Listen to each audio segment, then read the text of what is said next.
अच्छा जी, वाह जी। सलाम। अच्छा जी, मेरी टेस्टमोनी है कि हमने प्लाट ले लिया है, बड़ा प्लाट। कहाँ से ले लिया है और भाई? उस क्या टाइम ठेले के ऊपर से ले लिया है? सब्जी वाला बेच रहा था। हाँ।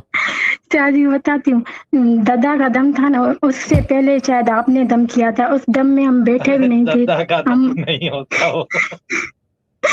हाँ, तो हम बैठे भी नहीं यार थे, इधर मतलब बाहर गए थे। ये देखो आपका। हाँ बोलो बोलो बोलो, आप बोलो, मैं कुछ दिखा रहा हूँ आपको। जी, जी, हम बैठे भी नहीं थे उस दिन, तो फिर मतलब हमने फिर भी प्लॉट ले लिया है।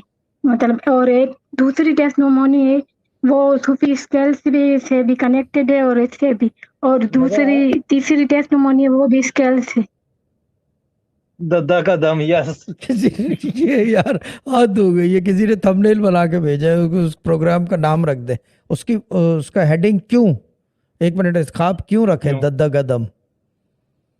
क्यों? दाल की टकरार है ना, दद्दा हम्म। का जी। दम। सोचने वाली बात है ना? बिल्कुल।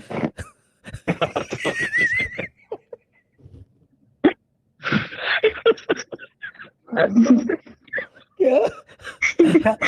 दद्दा का